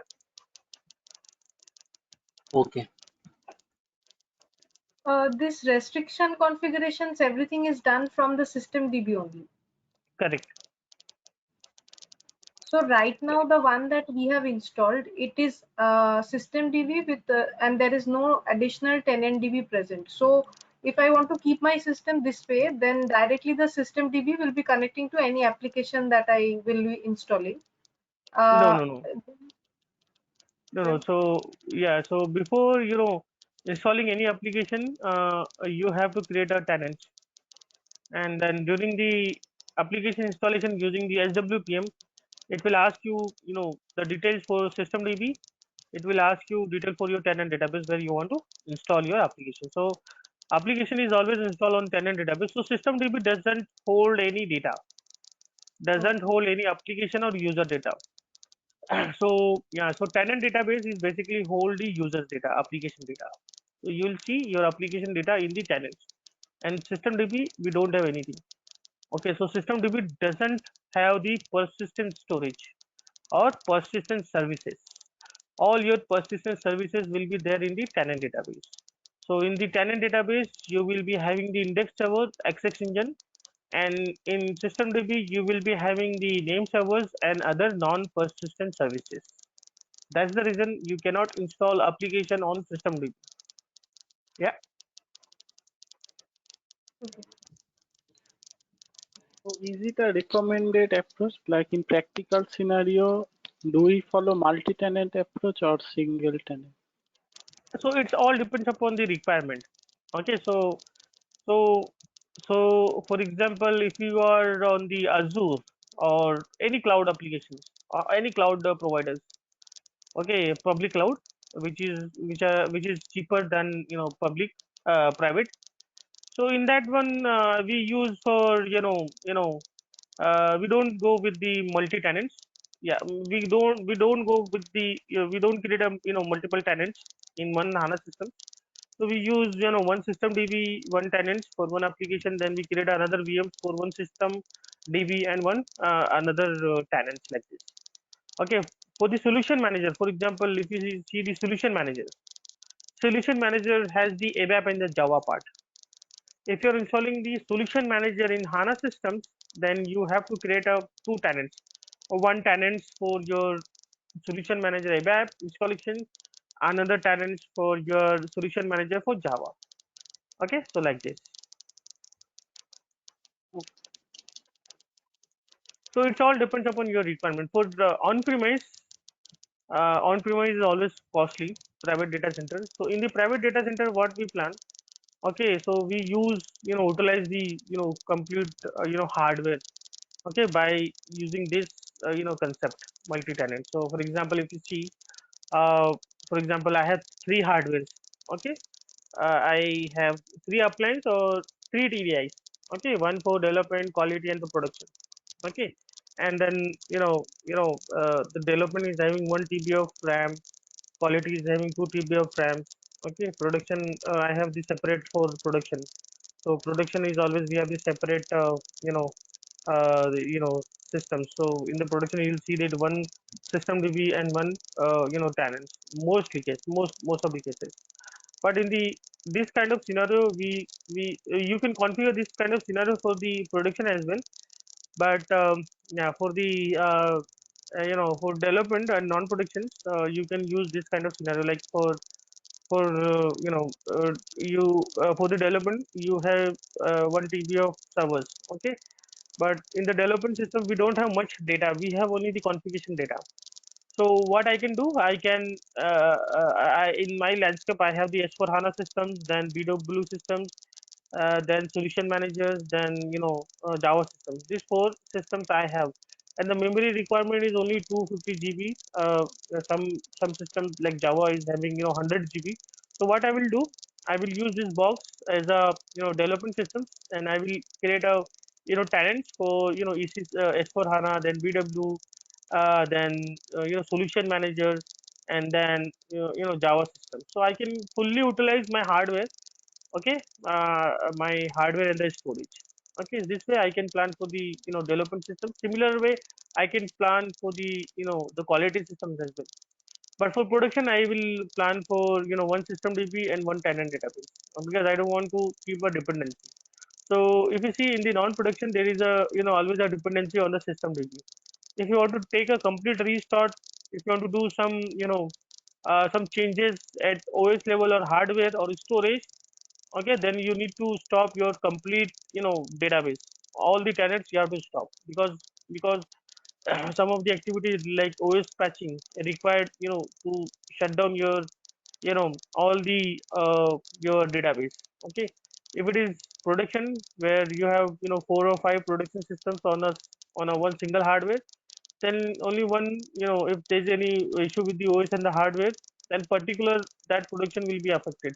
Okay, so mostly we use this kind of scenario for the non-production one. You can use for production as well, so it is supported for production as well. SAP recommended you can use this kind of setup for production as well. Yeah.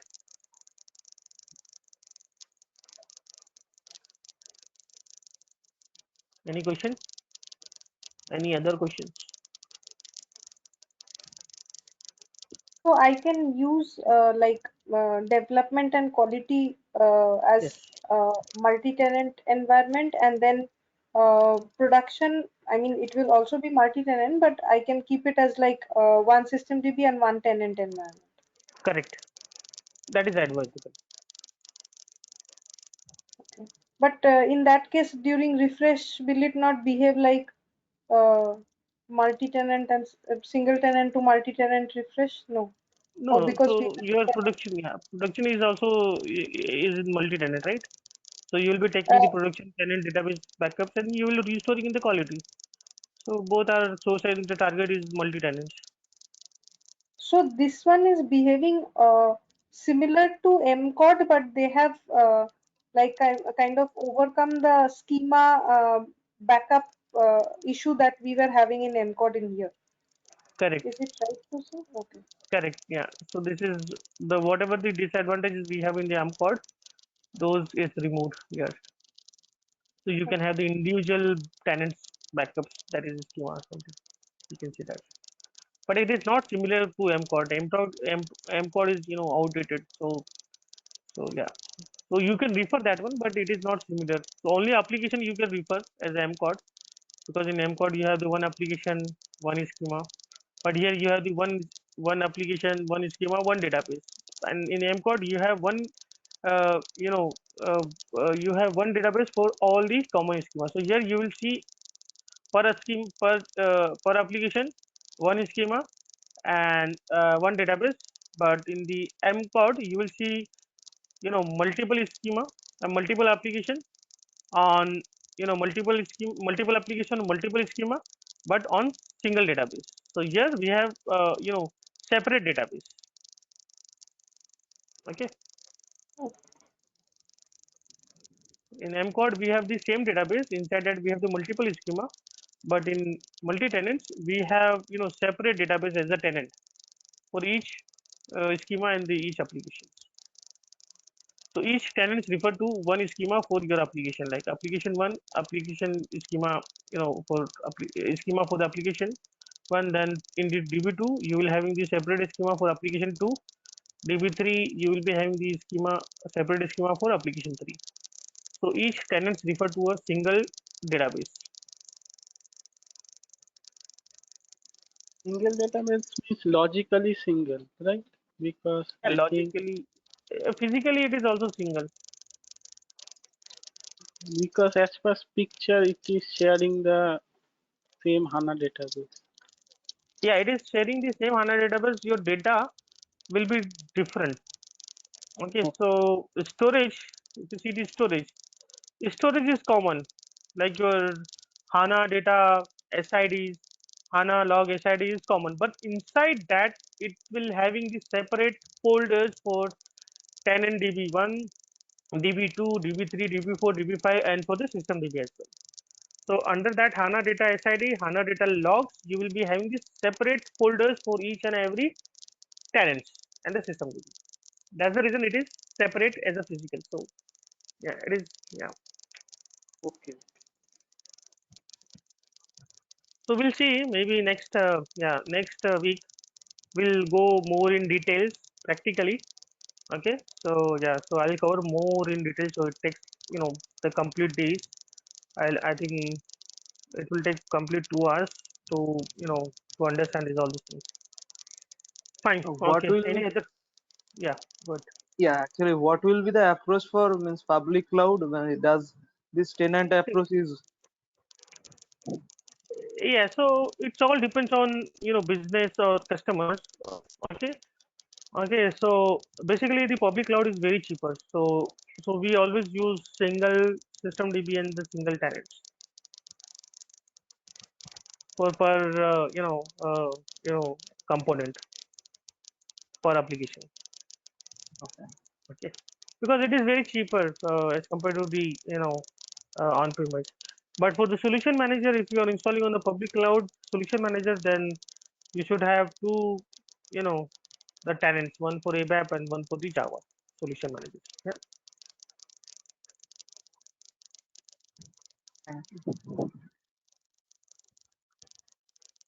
So basically, in the public cloud, if you have 64 GB of memory requirement for HANA, so then you can go with the VMs. You can create your own VMs on a public cloud, and you can add the CPU and the memory on client. But on premise, if you ask the uh, you know hardware vendor, I need a 64 GB of RAM on hardware for my HANA database, then you won't see that one. So even they will say that so if you buy the 64 GB of the hardware, then it will more costlier than the 500 GB of RAM. Okay, so yeah, so in on-premise private cloud, we actually go with the bigger database. bigger hardware, and inside that we install multiple SIDs for non-production.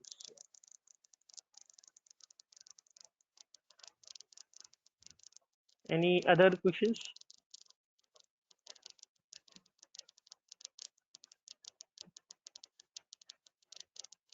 If no questions, then we'll stop here. Okay. Hello. And Sir, yeah, go ahead. Sir, my question is like yesterday about the installation. As I Mhm. know, what are the post-processing steps after we install the HANA database? So we covered today, right? Post processing. But what Yeah. are the steps we have to, like parameter setting or something like that? Yeah, that I will explain now. Don't worry, everything is covered. So step by step will be there. So we cannot complete everything in one day, right? So everything is there.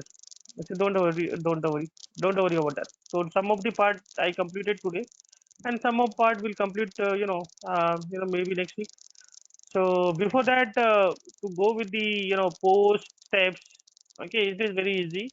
Before that, you need to understand the multi containers. Okay, so the parameter changes we have to apply in the system DB and then tenant database as well. Okay, so yeah, so we'll complete that the first multi tenants, and then after that we'll go with the monitoring, troubleshooting, and the monitoring, and then after that we'll go with the other post processing. Okay.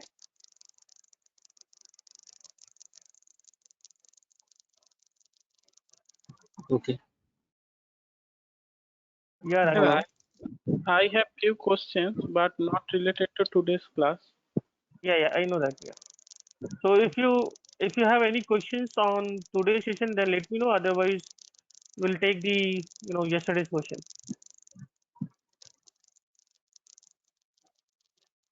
Okay. So yeah. So fine. So let me close this one. Yeah. Tell me yesterday questions now. If you don't have any questions for today's session, yeah. So it would be better if I can share my screen. So Yeah. Let me present to you. okay. So it is Subrandibra. Okay. Yes. So I'm making you presenter. Okay. So yeah, you are now presenter. You can share. Okay. So I opened this HANA Studio, but now how I should What is that? No, no, no, no. now I You have clicked somewhere else. So what is that? okay Modular then let Okay. So you are give me the controls. Yeah. Let me. modular option you need to enable. sorry.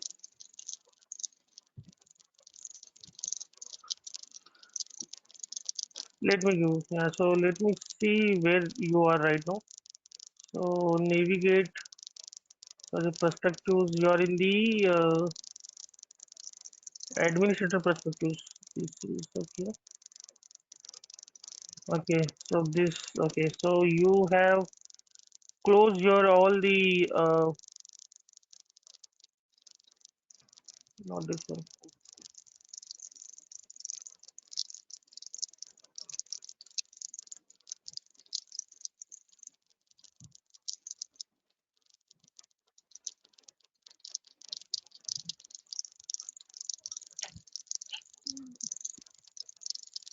Just a minute.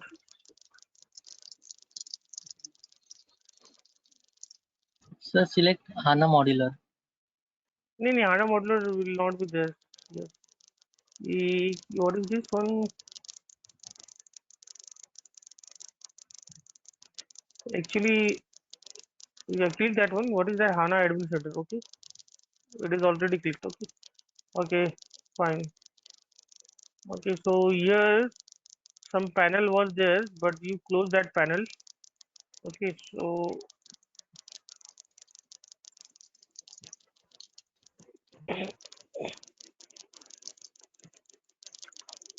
no, not this one.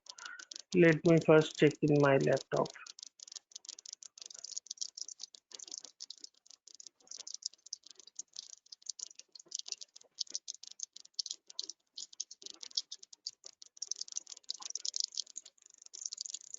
Yes, just a minute. Yeah, just a minute. Navigate to go to, not there.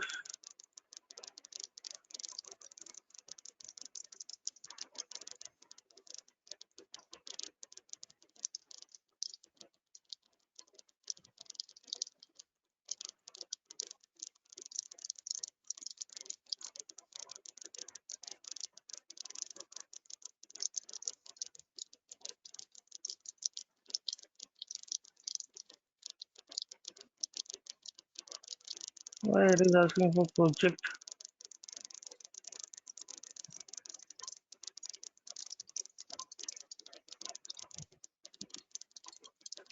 So if you click somewhere else, so you have closed your something console and all that.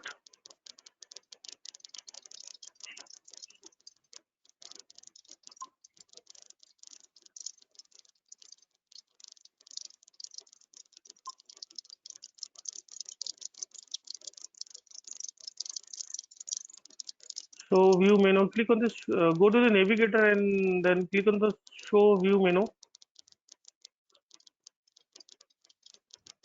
Where? Uh, navigators, yes, show views. No, not here. Yeah, just a minute. Yeah, now it's come. If you see here, if you close this one, then it will go out. Okay, now you can add your systems here. Okay, But here I am getting one error. what is it? So what Here is the you have IP? not added the Where? IP. Yeah, 34.123.229.243. Uh, You type it. Yeah,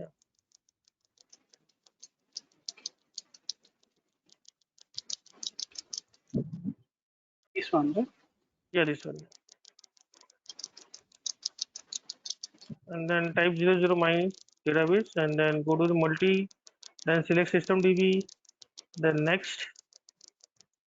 Then system users. Then welcome one capital W. And then next. Finish. So yeah, finish.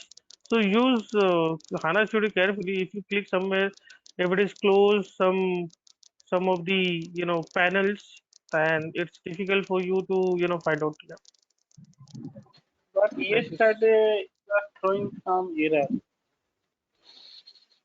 yeah, maybe that you may be doing something else, or maybe that Okay. the something is not there here, or maybe that you have clicked somewhere else, something like that. Error was I have also faced the same actually. I could which not day? connect Huh? yesterday, but I am all, Yeah. cannot connect. Actually, I couldn't connect yesterday, but today I able to connect. Maybe that temporary issue, maybe with your internet and all that. Okay. And like, is there any way to use the server using graphical user interface? No, So how we can download SAR file into that server? Are we transferring it or like we downloading? transfer. Yeah, we transfer to the WinSCP. So on the Linux platform, if you want to transfer anything, then we use WinSCP. SCP command we use. So WinSCP is the Windows base, So can which it like yeah, just yeah, sorry. so it will be better if you can show like how we can just a small demo will be helpful. Okay, so you can do the Google as well on this part. Okay, so I'll show you that which is the tools we use basically. Okay, so Linux part, yeah, let me check if I have anything on my laptop.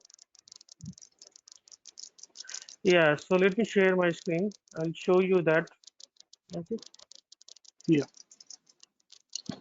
so if you see here on my laptop, I have the WinSCP. So this WinSCP we use.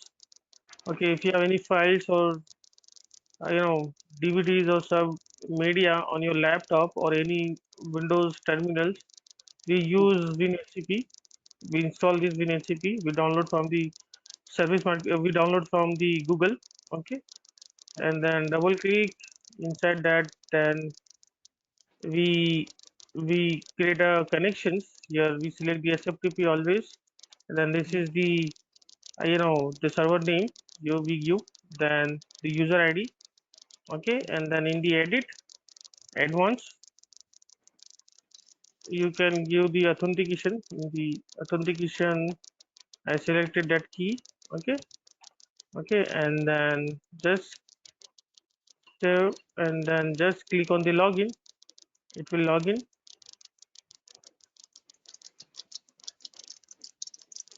Okay, so like this here. So whatever the files you want to move from your C drives to this one, I'll show you that.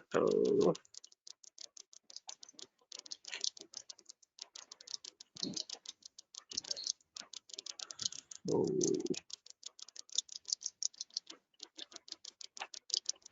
so if you see that this is my C drives. Here is this is my C drives, but it is not showing here because it is moved to there.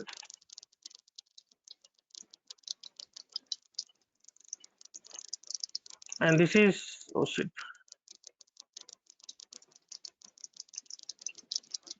let me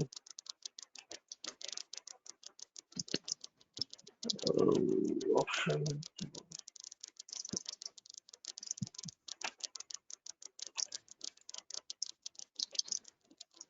Okay, so this is the location. Sorry, this is the servers. Okay, so whatever you want to copy, we select our files. Okay, like this. For example, if you want to copy this one, then you select your C drive files, and then wherever you want to copy, you just go. You go, for example, in DVDs, if you want to copy something on the servers, just drag here like this. It will copy. You will see this one on the servers. Okay, so this is nothing but FTP. So it is it is not a command, it is a GUI base.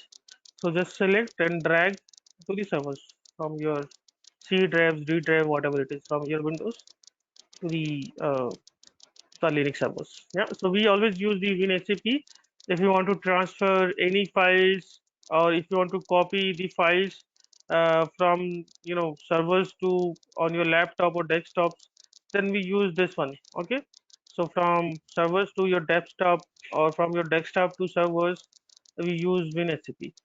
Yeah, So have yeah, you it's very created simple tool. SAP HANA user to the server, or like it was the cloud provider who No, responsible? it is not a user ID. It is just keys name. I can give any names. Okay. SAP HANA, like Yeah, this is the keys only. If you don't provide that keys, without that keys, you won't able to log in. So it is not a users. It is not a users. no. So whenever we are connecting with Putty, so we need to specify SAP HANA, right, during login. In my case, you have to specify. But in your real scenario, if you are working on a project, then you will be having your own user ID, or maybe you will be using the root users. Okay, but in my servers, it is available on public, right? So I don't want if other people can access, so only the known people can access my servers. Otherwise, if it is available on publicly, so anybody can go and then they can crash my servers, right? Okay, so to have the security, I have created the public and private keys. So without this public and private key, if you have the public and private key, you only able to access. If other people's they doesn't have keys, public and private keys, if they want to try to access my this servers which is available on publicly, then they cannot access. Okay, I'll show you that. For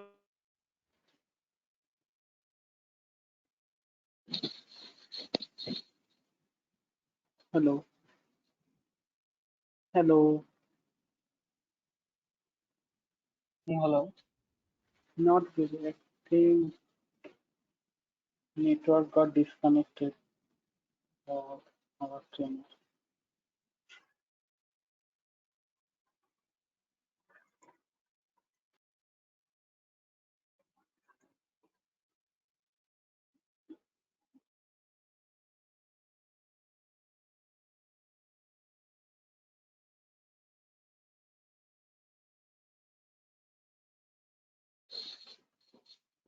Hello.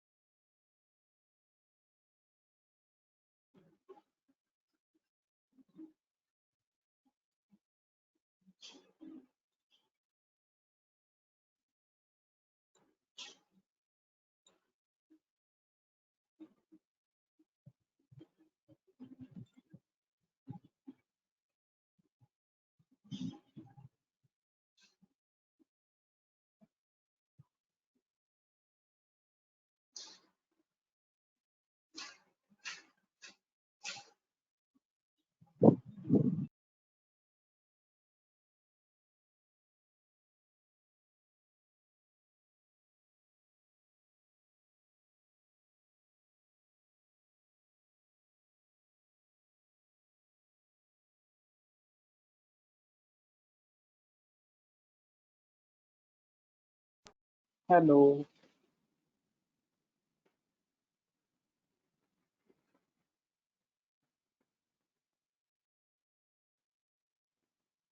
Hello. Am I audible? I think Abdul is not there. You are audible. Actually,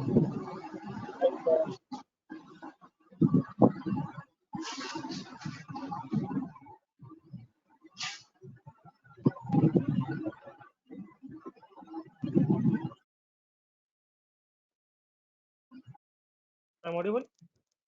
My Now, connection was my now you connection are was audible. broken. Yeah, it was broken for some time. Now it is reestablished. Yeah. So what I was explaining, if somebody is having my IP address, this IP address is available publicly, so maybe hacker knows this IP address. If they want to try the access without the public key, they don't know. I have set the public key and private key, for the security reason. If they want to access, they will open directly, and then here they know that this is the Linux server, and in this it is root users. If they try to connect with the root user, then the authentication will not be supported. So it says that no supported authentication method is available for this server.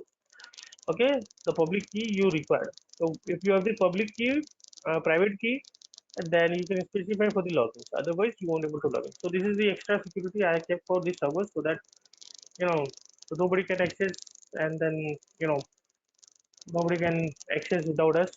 Otherwise, they may corrupt the servers. Yeah, like this. But in the How can real, I? but yeah, sorry. Yeah, how can I check how many SIDs are installed in this server? How many SIDs you install on the servers? I'll show you that. So you use the SDP LCM. It will show the list of the SIDs. Okay, so if you see during the installation upgrade, it shows me the two SIDs. Okay, so this way you can check. Otherwise, you can check other way. I'll show you that. So you know that SAP start a service. Okay, so whenever you install any SAP application, whether it is database, whether it is application Java ABAP, So the SID entries and instance entries are created in SAP service file. So that SAP service file is there in USR SAP. Okay, if you browse, then you will see the SAP service. Okay, don't modify this one. Yeah, just if you cat list this one, you will see your two systems. Okay, this. Okay, that means that you have Dev running, Dev SRT is running on the instance number 00, and then you have HDV running on the instance number 01. So this way you can identify how many instance I'm running on this box. Yeah. So this is case for all, whether you any SAP product, SAP ABAP, SAP Java, HANA database, like this. So can we install HANA Studio in our like server machine? Yeah, you can install, but it is not recommended. So in such cases, how we can do it? So Like HANA Studio, why so, you need the HANA Studio on server? no, just suppose if someone asks me like how you can install your HANA Studio. So in such Yeah, cases, so like we don't install. Yeah, no, yeah. so So in we don't such install cases, the I think we need like HANA user in. servers. Sorry. Yeah, the HANA Studio is for the users, right? Mhm. Not required for the yeah. For it is not required for the servers. So we don't log into OS level, and then from the OS level we don't use the HANA Studio, and it is not Okay. recommended to install the HANA Studio on the servers. So you just install HANA Studio on your laptop because it is a client tool. Okay, user tools. It is not the server tools. Yeah, Okay. you can install, but it is not recommended. Okay. Yeah. No, I am thinking like in such cases, now like if we log in through Putty, then it won't be helpful. So if there is some other way to log No, into no. our So yeah, Putty is the Windows tools. Yeah, sorry, OS tools. And for Windows machine, like we have sorry. RDP. For Windows server, we have RDP, so we Yeah, can log into the Windows server and do our activity like we can do in our own laptop. correct. So, Yeah, so yeah. you But those you cannot do on the Linux because Linux are the command tools. okay? And yeah, so yeah, if you want to install, earlier in few years back, we use the web GUI based installation. Okay, so we install the X manager on our laptop. Okay, and then we connect to the Linux box, and then we launch the X manager, which is graphical based. Okay, and then we do the you know the installation graphically based. But nowadays, if you see, the most of the installation in HANA or SAP world are the command based. Okay, so SAP, earlier we had a lot of issues with the GUI. Okay, you need the X servers on the Linux servers. Okay, then many other, the configuration you require on the Linux box. Okay, which is unnecessary. Okay, so SAP, remove those things, and it is introduced the all the command based, installation. Even if you install the even if you install the any SAP application like ABAP and Java systems. Okay, so it is also command based. You just run the SAP inst, okay, and then it will give you the URLs. You copy that URLs, and then you paste in your browsers, and then from there it will open the installation wizard. Okay, nowadays we are not using any GUI based installation. Either it is command based or either it is URL based. Even for upgrade, if you're upgrading your application, so that is also URL based, not the GUI based. Yeah. So do you have any documents like from where we can get to know about HANA, like comments, Linux comments, because I am not familiar with like Windows Linux comments. Mostly I work Okay. yeah. Okay. Yeah, fine. So yeah, so whatever I use the commands, you can practice those one. And also yeah, so there is a, you know, the YouTube. So if you go on the YouTube and you type the basic Linux command, so we don't want to learn complete Linux. We just need to Right. learn how to create a folders, how to list the directories. Okay, few commands I will share with you which I use on daily basis. So I'll take one session on the Linux. Okay, don't worry about that.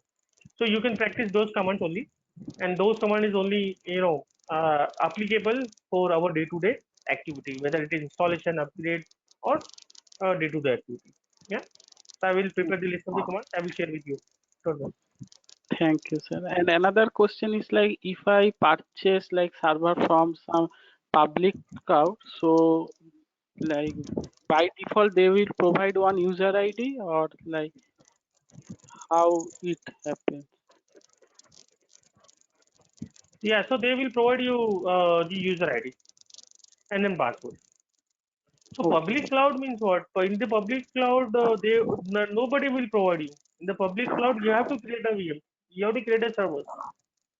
And Okay. during the creation of the servers, you have to specify which user ID you want to use.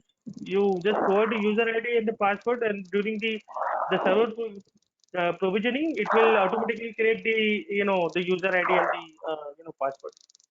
So if you want to Oh, learn more on the cloud side, then I also take a you know session on the Azure recipe on Azure. So first you learn this one, and then you concentrate on the cloud. Yeah. oh, okay. Sure. Okay, so don't divert your mind. So just concentrate on the HANA, and then later I will guide you how to progress, the further. Yeah. So Sir, right I now have you just concentrate on the HANA only as of now. Sure. Sure. Sir, I have one more question. Actually, here you have shown us that you have created three different folders for HANA shared data and log. The Yeah. on-premise scenario, actually, these are the mounted in different actually servers. Am I correct, or is it like as you are doing over here, it is the right approach? Actually, I mean, No, no, come again. Sorry, come again.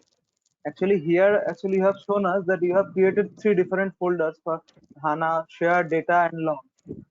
And for Correct. different for the actually I'm going through HA200, and there it is like it is Mhm. mentioned that it will be in the different server actually, HANA shared, HANA data and log. Is it correct, or So maybe that you are looking for the distributed. Yeah. If you are looking for the yeah, distributed one, distributed? yeah. Distributed. So in the distributed, yeah. So yeah. So don't go with that one, otherwise you will get confused. So don't read any others documents or anything. So whatever I teach you, just read those topic only. Yeah. So distributed Okay. I'll explain at the end. Okay, in the Okay. HNDR, if you read those one, then you will forget this one, and then you Yeah.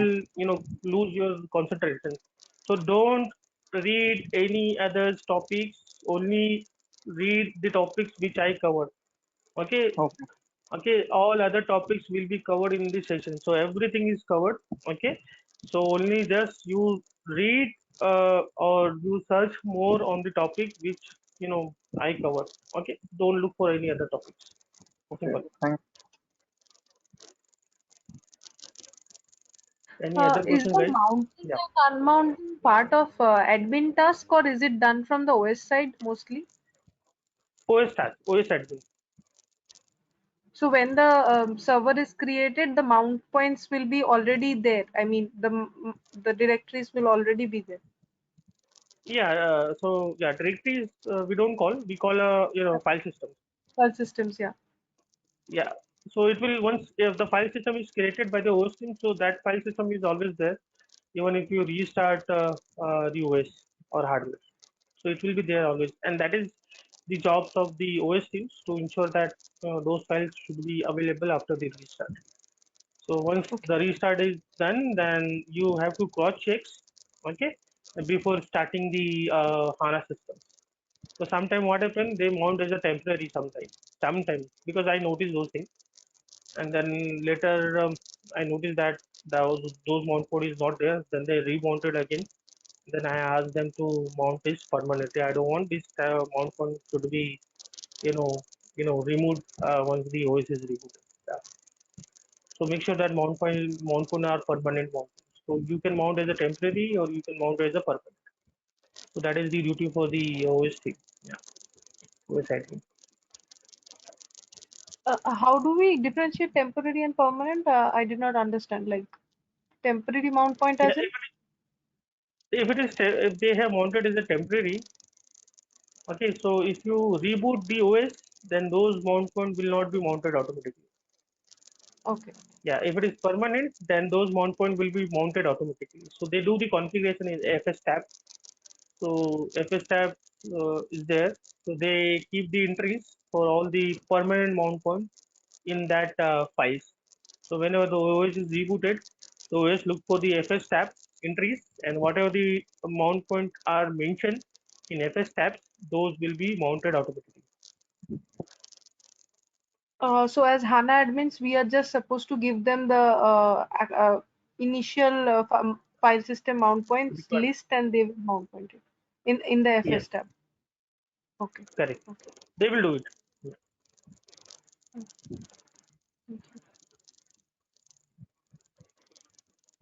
So yeah, so once you get the servers, then you just try a reboot.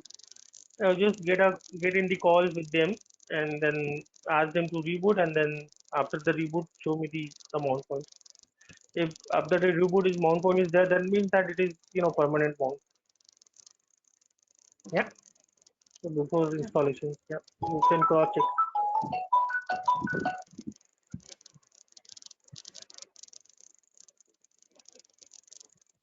Hello. Yeah, yeah, Prashant. Sir, one question. Can you sir show how to download that packages if it's possible for you? Because So which previously package? that HANA database, because we need to go Okay. platform edition, then there is some folder, right? Yeah, let me show you that. This conference will now be recorded.